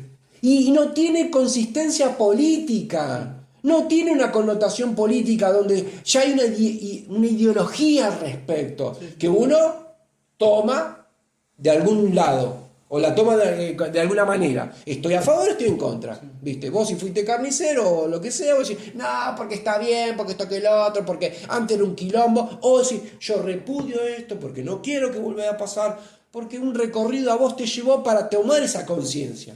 En los barrios es más complicado. Y el sistema educativo, o la falta de ello, lleva a que esos relatos sean muy dispersos, muy raros. No hay una toma de posición a favor de los derechos humanos, que es un eslogan teórico. Derechos humanos. Esto hay que hacer un proceso, ¿eh? Por eso la gente tiene una confusión al respecto de eso. Bueno, la señora esta venía de esa construcción social muy, muy despolitizada en el sentido ideológico, con pocos recursos, ¿no? Para determinar qué había pasado. ¿A qué quiero referir? De que si vos tenés intenciones políticas de inventar un relato político al servicio de algo que a vos te interese, podría ser. Pero esta persona contó cosas que le exceden a su propia pensamiento. No sabe lo que fue la dictadura militar, no sabe de que fue un proceso organizado, planificado desde Estados Unidos con las escuelas de América, Latinoamérica. No sabe todo eso. No tiene idea. Nos contó de que ella veía los camioncitos y de que escuchaba los gritos de las personas cuando las torturaban. ¿De dónde lo sacó? De lo que vio, el relato vivo. Relato vivo, así, sincero. Sí. No, si yo veía de que acá enfrente gritaba. Bueno, una cosa así. Desprovista, lamentablemente, de un montón de historia. ¿No? Y ella dijo, contale de eso. Bueno, sí, se gritaban. Cuando yo escucho eso, se me miro así y la alumna me dijo, ¿viste, profe? Hasta ella se sorprendió. Pero, ¿viste, profe, que no mentía? El primer relato, grabación que se nos cae. ¿Qué? ¿Viste esos errores técnicos que hay cuando hay una cuestión técnica de por medio? Ese relato lo perdemos. Y es impresionante. Y después no lo pudimos recuperar. Quisimos ir de vuelta y ya no, como todo, cuestión, no lo pudimos recuperar. No quiso, etc. Bien. Ese fue el primero. Dijo, ¿con quién podemos hablar, Toti, de todo esto que vos estás contando, aparte de lo que contás? Y vos tenés que hablar con los que éramos vecinos en ese momento. Eso fue en el año 2014-2015. En ese momento quedaban 5 vecinos. Valga el detalle de que González Catán, La Ferrer, en los años 70 era una zona semi-rural. Solamente había un solo colectivo y un solo asfalto que era la Ruta 3 que iba hasta Cañuelas. Y no había ninguna localidades. Catán eran 4 cuadras, La Ferrer eran 5 cuadras y nada más. Y un colectivo que pasaba y que iba derecho. ¿Qué intenciones hay o qué circunstancia hay alrededor de para que ahí haya un centro clandestino de detención? No solamente eso, de que haya tanta presencia policial, como ahora les voy a contar. Bueno, es una zona semi-rural habitada por pocas gentes. Por lo tanto, no era una barriada como lo es ahora todo el conurbano o toda La Matanza. Entonces me dice, tenés que hablar con fulanito. Fuimos a la casa de fulanito, se había ido a vivir al Chaco, se había ido. Fuimos a ver a fulanito, se había muerto. No quedaban tantos fulanitos. Bien, pero nos encontramos con otros y todos hacían referencia a algo. Entonces, no es casualidad. Entonces, algo pasó. Nos encontramos con un muchacho que en ese momento iba a jugar a la quinta y nos dijo de que era tremendo cuando venía de trabajar, que tenía que correr porque los corría, había un patrullero y había un móvil del ejército. ¿Por qué ejército en los años 70 y pico en una zona semi-rural, toda descampada con un casco de estancia? Hoy sí está gendarmería, porque hay barriada, esto que el otro, podés encontrarte con lo que vos quieras, por decisión estatal. En ese momento, González Catán La Ferrer, más La Ferrer, todo era campo. Solamente había una fábrica de ladrillos, que era ese predio de estancia. Y había tanta presencia de militares. Ahí, ¿por qué? Bueno, todos los relatos que recolectamos eran presencia policial. No, nosotros veníamos y si estaba el ejército y veníamos con el bolsito de trabajar, teníamos que correr, porque si no. Mínimo te pedían los documentos y mínimo te comías una gastada y esto que el otro y por ahí te llevaban. ¿Para qué? No importa qué pasaba y que no es nada, no hay ni represión, ni detención, ni tortura, ni nada, pero vamos al hecho. ¿Y por qué tanto? En un lugar así súper rural, semi-rural. Todos esos relatos nos hablan de presencia policial. Uno de los relatos nos dicen, hay un túnel que conecta el aeroclub, por abajo está conectado y se va por abajo. ¿de dónde sacó esa idea? ¿De dónde sacó que existen esas cosas? No ahí, no se sabe si ahí. Dice, no, ahí hay un túnel que conecta, dice, y por abajo se conecta, y ahí abajo estaba el centro clandestino y detenían gente, pero está conectado. Yo la llamo a la referente de hijos de Matanza. Le digo, en ese momento la llamé. Le digo, ¿sabes qué te quiero comentar? Estoy tras una investigación, me pasó esto, me estalló en las manos. Dice, yo primero no descreo nada. Mi papá fue detenido en el kilómetro 28, pero en la 1001, en esa zona. Dice, ahí fue chupado, pero aparte hay testimonios que dicen de que, no sabemos de dónde, pero que los bajaban en un aeropuerto, y que no es el de Campo de Mayo, no es ese, porque ese es fácil de determinarlo, y que los llevaban caminando y después estaban en un sitio. Dice, no descreo, ella también creyó en este relato. Ojo, dice Jorge, no es para... dice, todo puede ser, hasta que no se compruebe lo contrario. Todo puede ser. Yo no lo sé si está conectado o si de ahí se bajaban. Era el único aeropuerto que nosotros teníamos en la zona. Muy bien. Historia. ¿De dónde la saca esta persona? Es una persona grande. Después, y así varios. Porque todos los relatos los pueden escuchar. Lo tengo en un blog.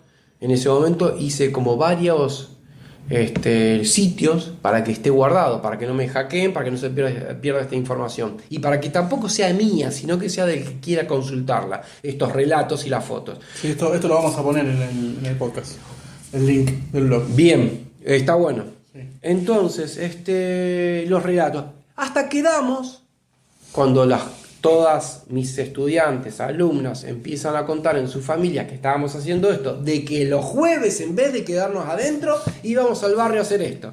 Experiencia antropológica, directamente trabajo de campo.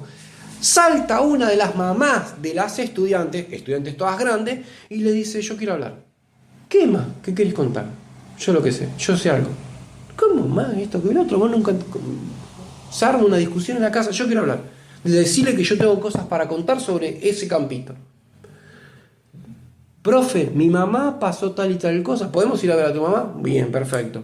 Se arma un grupo va a hacer otros testimonios en el barrio, y yo me voy con un grupo de alumnas a sentarnos con esa señora. Susana se llama, es el audio de Susana que está en el blog. Hola, ¿qué tal? Es muy difícil abordar estas cosas cuando no tenés experiencia. Tenés que tener herramientas, tenés etnográficas, psicológicas, de todo tipo. Nosotros éramos muy rústicos. Hola, ¿qué tal? Esto, que el otro. Nosotros sí tuvimos una táctica. Yo les dije a las estudiantes, no podemos decir que anda, porque el antropólogo nunca dice qué anda haciendo. Jamás dice qué está diciendo. Vos no podés decirle, estoy haciendo un trabajo para determinar de que la cultura a partir de tuyo, ustedes se dedican a... No podés contar esto. Entonces, eso lo leí y lo estoy leyendo ahora, del trabajo antropológico, etnográfico. Pero en ese momento, inconscientemente, yo supe esto, lo intuí, digo, vamos a tener una táctica. Si nos preguntan qué andamos haciendo, andamos averiguando si este campo era de rosas. Entonces esa era nuestra táctica y empezábamos con eso, a ver a dónde nos lleva, chicas, porque miren de que si empezamos a preguntar sobre el tema, tal cual, hay gente que decía, ¿y ustedes para qué quieren saber? ¿Qué quieren saber? Esto que lo otro, te salían con todo, no quería, la gente no quiere hablar, 2024 la gente no quiere hablar. No quiere hablar por X motivo, porque no sabe, porque no entiende, porque no quiere, por X motivo. Bien, en ese momento, 2014, ¿qué andan buscando ustedes? ¿A qué se dedican? No, él es mi profe, yo soy profe, esto que el otro. Estamos tratando de ver si este campo era de rosas. Y ahí empezamos. Y ahí te encontrabas con, no, porque acá estaban venía la policía, porque venían los militares, porque tanta presencia policial en un descampado. Bueno, entonces esa misma táctica la utilizamos con Susana. Hola Susana, ¿qué tal? Vos sabemos de que vos querés contar algunas cosas. Nosotros, algunos vecinos contaron esto y esto. Y queremos... Y entonces vas viendo. Y empezó. Yo era chica, tenía 7, 8 años. Tenía mi madrina. Mi madrina era enfermera, trabajaba en el centro, pero también trabajaba para los dueños de este campo. Dice, ¿y qué hacía? Y ahí hay una confusión, donde ella dice de que trabajaba como enfermera, pero también se prostituía dentro de ese campo. Es el relato de ella. Después habría que determinar. Dice de que ella, como era enfermera, ella los vio. Dice de que había hasta chicos que estaban muy flaquitos por el grado de desnutrición que tenían. Otro elemento grandísimo que tampoco está, hay trabajos académicos que sí lo cuentan, de que los chicos, que hubo muchos chicos detenidos desaparecidos. No fueron pocos. Hubo bebés, sí, repartidos, y también hubo chicos. Bueno, y desaparecidos, que también están desaparecidos. Bueno, entonces, nada puede ser descartado. Y hay que ver qué es lo que tomás. Dice, y esos chicos estaban en grado de desnutrición muy flaquitos, dice. Y un día, y ella me decía que no vaya a jugar al campo. Porque en la punta de ese campo había una quema de todas las cosas que tiraban ellos. Tiraban cosas y quemaban ahí, y ahí iban a jugar la barriada y los chicos del barrio a esa quema. ¿Por qué? Porque se juntaban porquerías, entonces iban a ver las porquerías. En esas porquerías ella encontró un montón de fotos que eran de chicos y de personas detenidas y de elementos que habían pertenecido a los detenidos. Y ella se lo mostró a la madrina, y la madrina dijo: te dije de que no vayas más ahí. Esto es de las personas que yo te dije. Bueno, eso es un relato oral tremendo. Y acá se abre la biblioteca en dos. La biblioteca teórica. El relato oral, hay toda una biblioteca que te dice todo lo que dicen las personas en historia oral, es verdad. No hay una transformación social, una decodificación adrede, ponele, y entonces yo te cuento algo, invento. No existe ningún tipo de invención. Una biblioteca. Y la otra biblioteca dice: guarda, porque la gente filtra y te cuenta un relato de aquello que algo le pasó. Bueno, pero yo me inclino más hacia la biblioteca que dice relato oral, son historias de vida y te está contando en sangre pura y sin ningún tipo de conocimiento y de nada lo que ella vivió. Es eso, es en carne pura. El relato oral se llama primera fuente. Vos tenés segunda y tercera fuente. La primera fuente es donde vos podés ir a contar quién, el que vivió. De la Revolución de Mayo ya no tenemos primera fuente. Tenemos tercera, de personas que empiezan porque ya lo que quedó de archivo, los folletos de ese momento, las cartas de ese momento, ya todo eso está revisado, salvo que aparezca una, ¿no? Pero eso ya está todo discutido. Lo que yo puedo discutir es contra Mariano, de segunda fuente, que discute contra o analiza. Y bueno, eso es interpretativo. Pero encontrar una primera fuente es primera fuente. Sí, no tiene formación. Claro. Y ella se puso a llorar, entró en una catarsis en ese momento, porque yo quiero decía, necesito que la sociedad, que el mundo, que se sepa esto. Me lo tengo que sacar de encima, llorando, en una catarsis súper. Entró en una crisis ahí en ese momento, que fuimos y tratamos de ir y venir varias veces porque ella estaba súper emocionada. Como yo me emocioné recién por una cuestión que tampoco es tan grave, ella se reemocionó porque lo logró contar, porque no había nadie que le haya preguntado en ese momento.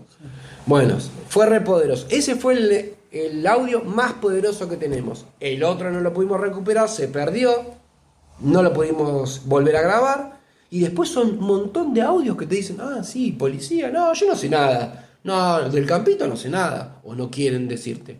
Pero policía, ejército, bueno, entonces algo hay. Otro de los pasos que nosotros hicimos es: entramos de infraganti al campo con mis alumnos, ¿no? Invadimos propiedad privada y había un casco de estancia. Entonces fuimos al casco de estancia y entonces guiados por mi estudiante me dice: acá, esto nosotros nos criamos con el relato de todos nuestros abuelos y padres de que acá se torturaba a la gente. Esto es, profe. Bueno, entonces fuimos, ¿no? Unas locaciones súper abandonadas, etc. Llegamos, había un cuidador. Y sale el tipo, ¿viste? Y amagó como que tenía un arma o algo. Nosotros lo lleva todo con mujeres, ¿viste? Y aparte estábamos violando propiedad privada. Está haciendo lo que no hay que hacer. Sí. Entonces le digo, tranquilo, le digo, nosotros estamos haciendo un trabajo de investigación para determinar qué pasó en este campo, lo que se sepa. ¿Usted sabe algo? Porque el tipo no nos quería correr, esto que el otro, se puso como violento, era un cuidador porque... Y no me acuerdo qué pregunta le hago, ¿usted sabe algo de lo que pasó en la época de la dictadura? Y me dice, yo no sé nada. Pero como viste, como yo no sé nada, no me preguntes de eso que sí sé. porque si vos desconocés, vos decís acá, no, dejá de fantasmear, nene. O muchacho, acá eso no tiene nada que ver con esto. Acá yo estoy cuidando. Fácil la pregunta. Sí, obvio. No, de eso no puedo hablar, dice el tipo. ¿De qué no podés hablar? Chan. Bueno, y ahí nos empiezan a correr los perros y yo tengo que cuidar la integridad de mis alumnas, que no sea que me hagan un sumario. Y digo, vamos chicas, vamos. Pero de eso ya me lo dijo todo. Yo no puedo hablar de eso, me dice. Nos vamos. Y sacamos fotos. Y la versión de mi alumna es de que ahí era el lugar donde se crió con todos estos relatos. Bueno, relatos, fotos y mucho audio. Empezamos una investigación. Asume Macri. Empezó como toda una oleada de miedo y misterio alrededor, superior a lo de o sea, esto sí es factible, es materializable. El miedo a la negación del pasado y que iba a venir un asunto represivo. Cuando asume Macri, acá había sectores que laburaron esa ola del miedo. Cuando yo las convoco a las estudiantes para que cuenten lo que yo escuché también junto a ellas, no quisieron. Primero porque ya no había una relación pedagógica. Ya no hay un tipo de relación. ¿Para qué me voy a exponer a algo si ya no te debo más nada? Como docente, alumno, materia, escuela. Ya está, me recibí, listo, fue. No quisieron. No, profe, yo ni loco. No, profe. Fuimos a buscar a Susana. El relato de Susana, porque ella había dicho que sí estaba dispuesta a ir a la justicia. Bueno, cuando la volvemos a convocar, nos cercaron todas las puertas para no tratar de que no lleguemos a Susana. No la pudimos ubicar nunca más. ¿Qué hago yo en el medio? En el medio me comunico con el equipo de antropología forense, porque ese lugar hay que allanarlo, hay que laburar, hay que buscar cenizas, hay que buscar rastro, hay que buscar un montón de cosas. Bien. Equipo de antropología forense me dice, te tenés que comunicar con derechos humanos de la localidad y ellos nos convocan a nosotros. Me voy a derechos humanos y ahí me contacto y me conozco con el representante, el secretario de la subsecretaría, que era Miguel Rocha. Que al contrario de decir, nene, vos estás loco, muchacho, usted está loco, bueno, está bien, o vení y te utilizo políticamente para mi bandería política, todo lo contrario. Miguel Rocha me escuchó, me acompañó, fue tremendo y hizo todo lo que estaba a su mano, en sus manos para tratar de ayudarme. Y por medio de él informa al juzgado número 3, que es la Fiscalía de Rafecas. Rafecas tiene un doctorado en exterminio, y era el único que activó las causas de caballería y de Puente 12, y es el único que se viabilizó todas esas causas de derechos humanos y de desaparición de personas, gracias a que él, por sus intereses y el momento político que también lo permitía, él las condujo para que lleguen a algún lado. Puente 12, caballería, todas las que hay acá. Y él me dijo, tenemos que ir a ver a Rafecas. Bueno, y ahí quedamos. En un momento se dilató, y en un momento yo agarro y digo, no, yo no aguanto más esta dilación. O sea, se está haciendo agua esto. Levanto el teléfono, desconfié de Miguel Rocha, se lo dije personalmente en algún momento. Digo, yo pensé que usted me estaba volaseando. Llamo al juzgado número 3 después de meses, diciendo, mirá, yo no tengo más relatos que ofrecer, porque no quieren mis estudiantes ir. Pero yo sí quiero ir a contar. Oh, vos sos Jorge Arredondo, estamos al tanto de tu situación, venite, claro, sí, claro. Y yo pensé que Miguel Rocha me estaba diciendo que estaba la causa y la carpeta y que estaban al tanto y que Rafecas sabía de todo esto. Y yo digo, me está volaseando. Y no, sabía todo. Te esperamos, ¿cuándo querés venir? Venite, por mis propios medios. Le digo a Miguel Rocha, tenía razón, le digo, voy a ir. Me parece muy bien, en vez de decirme, no sé, me da bronca que no hayas creído en mí. No, yo te llevo, me llevó, fuimos, me acompañó. Cuando yo estaba descreyendo de él, que yo levanté un teléfono, pues digo, algo hay que hacer. Yo tenía la sombra, digo, hay un montón de gente que pide por ser reconocida que puede estar ahí. Por años me retumbó. Voy al jugador de Rafael que me dijo, sentate ahí, tenemos todo el día para vos. Ya sabemos de tu situación, de lo que encontraste. Necesitamos. Y a veces los relatos necesitan una gotita, un granito de arena, una gotita, otra gotita y otra gotita. Dice, todo sirve. Todo lo que tengas para contar va a quedar en el expediente y el día de mañana se suma otra gotita de agua y así es que vamos juntando información. Quédate tranquilo y tomate todo el tiempo y todo lo que quieras contar. Estaba lleno de expedientes re analógico. El juzgado número 3 está repleto de carpetas, con hojas, todos dedicados a causas en la época de la dictadura. Están ahí. Dice, todo esto es una oficina, era. Bueno, y me siento y empiezo a contar todo. Y sumé el blog a la causa. Y si bien no podía acercar los relatos de mis estudiantes porque conté de que no querían y de que el relato de Susana tampoco no lo pude volver a rastrear más, pero que yo me ofrecía como testimonio personal de todo lo que escuché y de todo lo que por primera mano yo fui partícipe que escuché y que debe ser importante, algo tiene que ser importante.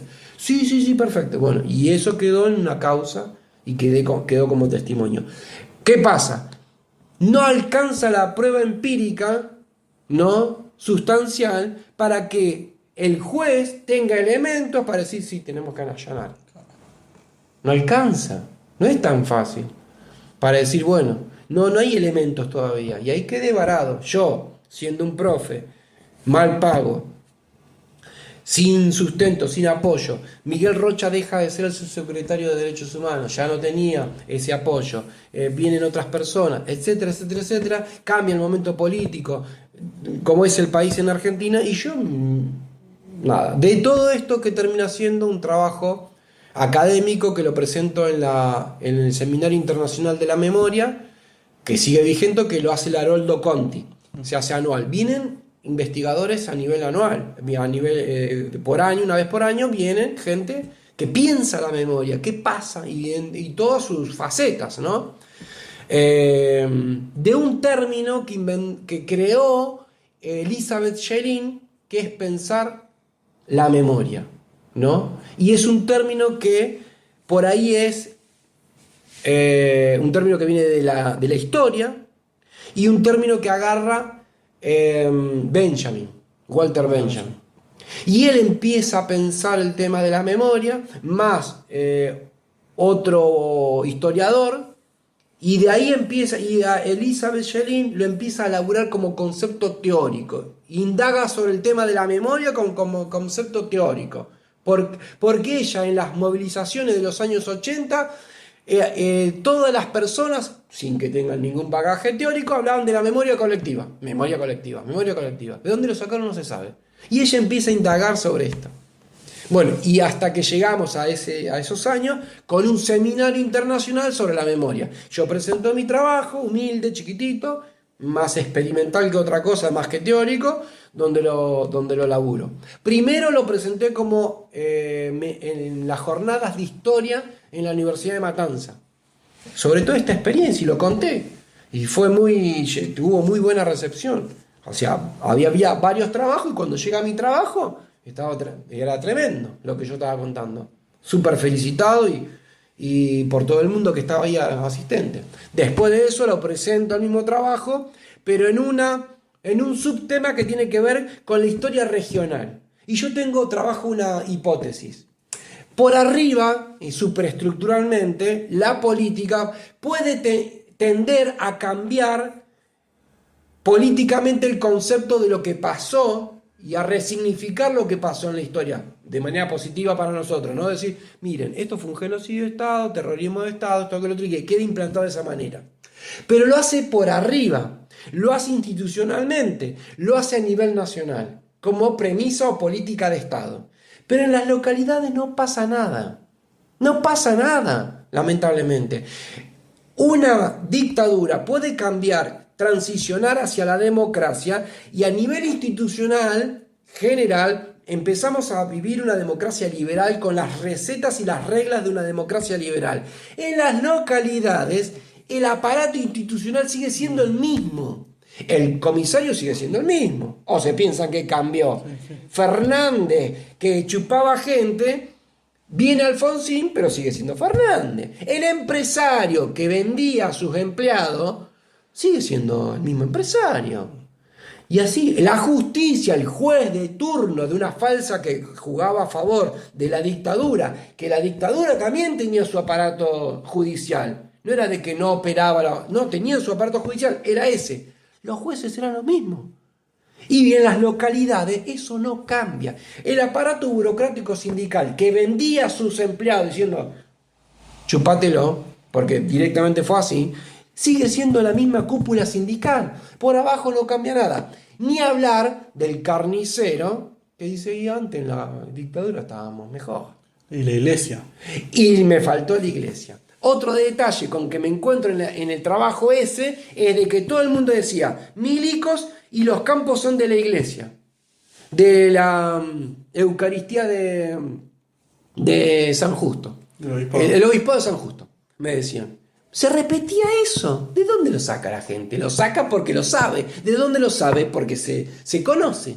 Bueno, yo le digo a Miguel Rocha, averiguame esto. Me lo averiguo y dice, tenías razón, Jorge. Tuve contactos, eso está. Logré contactos en Catastro, que es una oficina bastante complicada de todo municipio, porque ahí hay tensiones políticas. Porque están los secretos de Estado. Están todos los secretos. No por algo relacionado a la dictadura, sino porque ahí se compra y se vende territorio.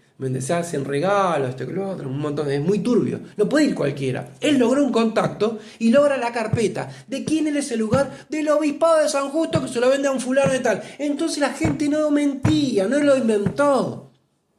Me llama y me dice, tenías razón, Jorge. No yo, la gente. Era del obispado de San Justo. El obispado de San Justo fue cómplice y permisivo al accionado de la dictadura, como todas en general, pero algunos hicieron los boludos, otros intervinieron, otros...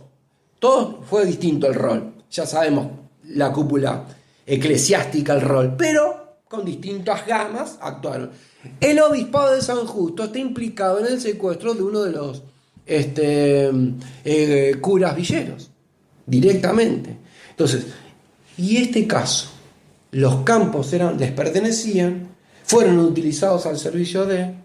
Pero son todas puntas a seguir laburando. No hay prueba empírica para que yo diga en este momento sí, efectivamente fue un centro clandestino de detención. ¿Por qué? Porque hay que hacer un trabajo de investigación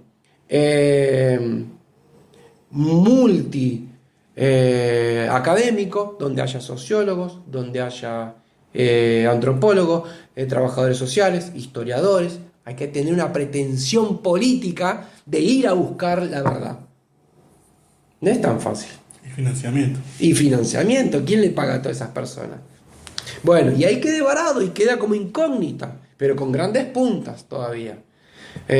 Nada, y de eso me surgieron más preguntas y en eso ahora estoy laburando en 5 proyectos.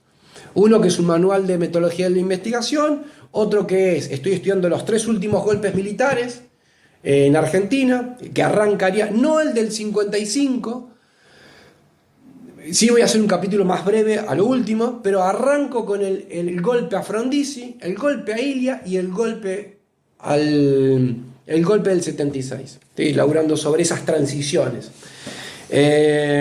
Y otro es contar este trabajo antropológico de campo, contar todo esto que le estoy diciendo, y mi otro trabajo es un trabajo de la transición a la democracia en el Partido de la Matanza, quiénes fueron los empresarios, qué rol tuvieron, quién fue la iglesia, qué hicieron, quién fue el comisario, quién fue... Estoy tratando de buscar, y no hay edictos municipales, porque si vos cambias una luz de acá, tiene que haber un algo. Nadie, no hay.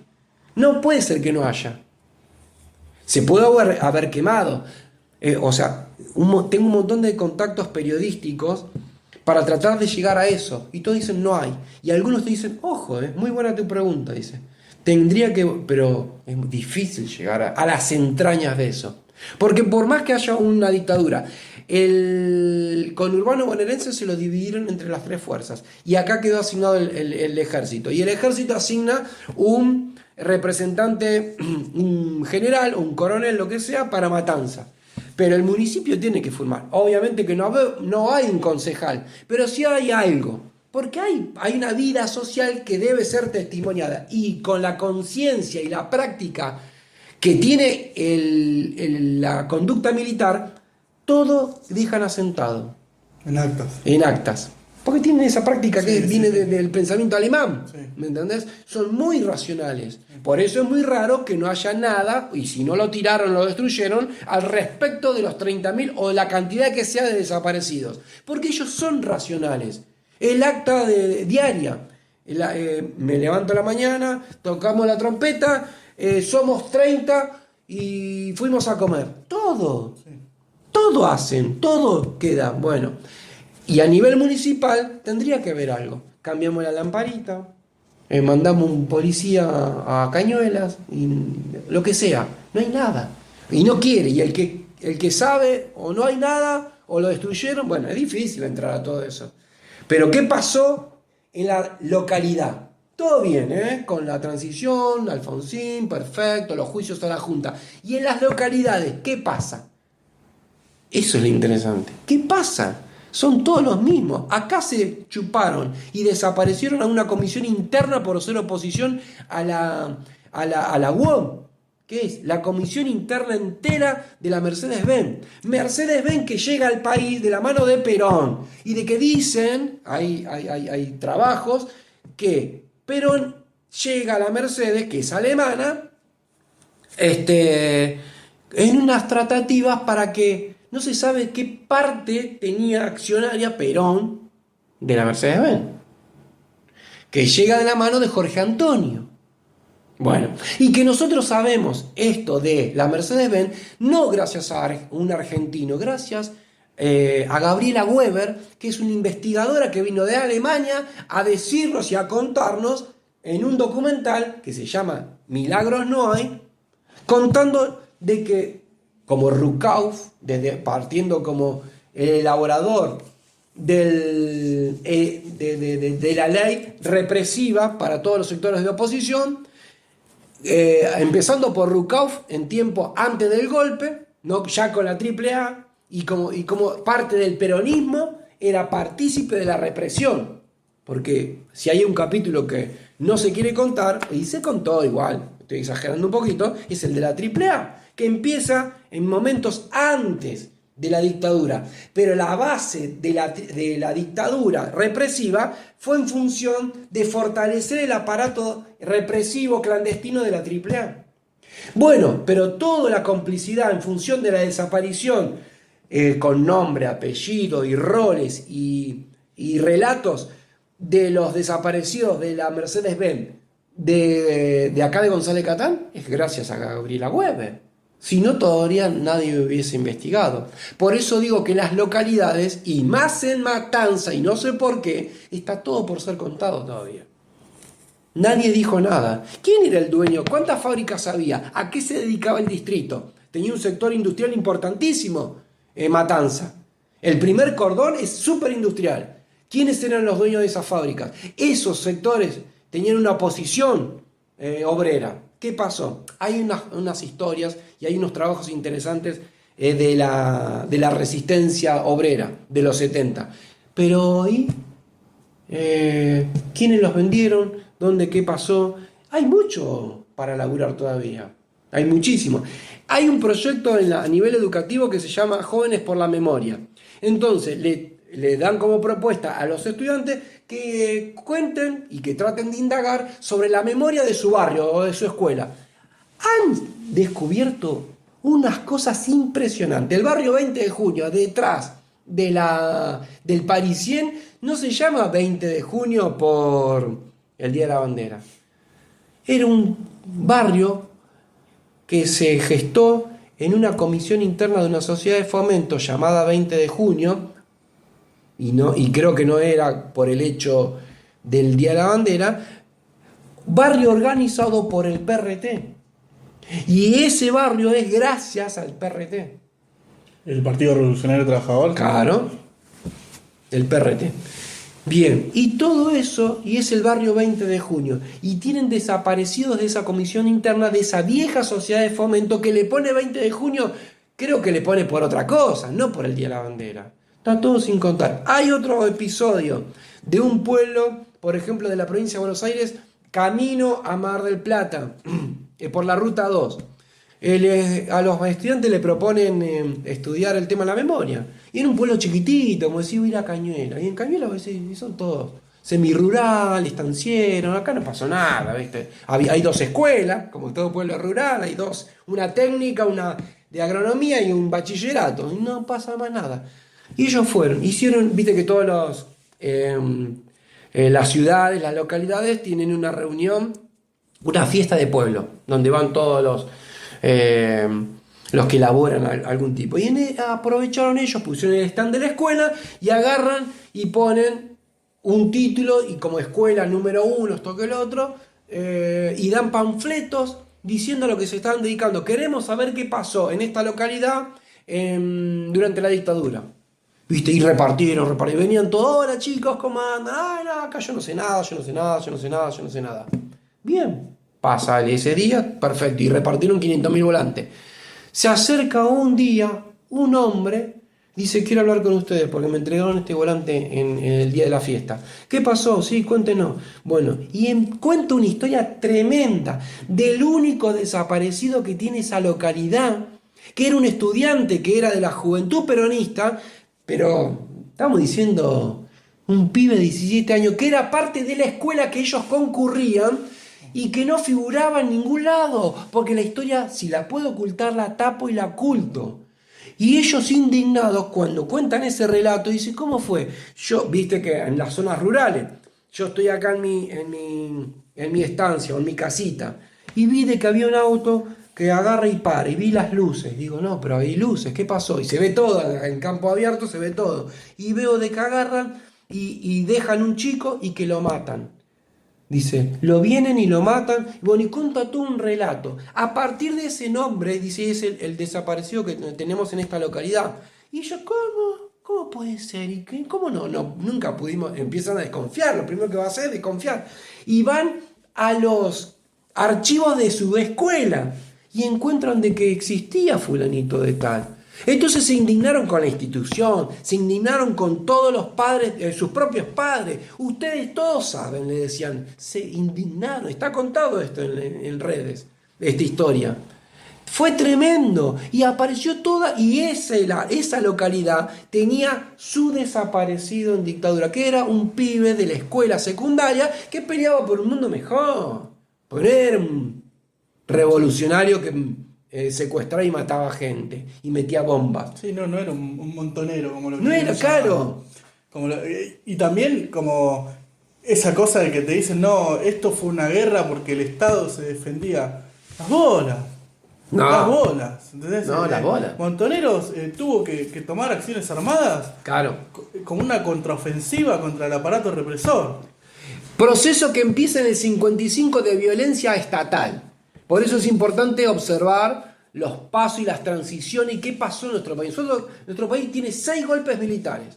Que acá hay un grupo económico ligado al capitalismo internacional que cada vez que los ritmos del país no iban al servicio de los intereses de ese grupo empresarial con conexiones internacionales, con intereses al capitalismo mundial, interrumpía como chiste, como hobby, como práctica social, hacer un golpe de Estado.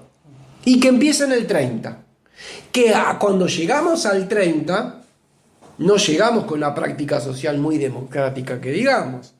Nosotros tenemos la ley Sáenz Peña, ¿me entendés? Que le permite participar, pero veníamos de unos sectores súper violentos, de una clase política súper violenta que se encargó de asesinar un montón de personas que luchaban. Sí, sí. Y que el radicalismo se forma como corriente política a partir de la Revolución del Parque en 1890.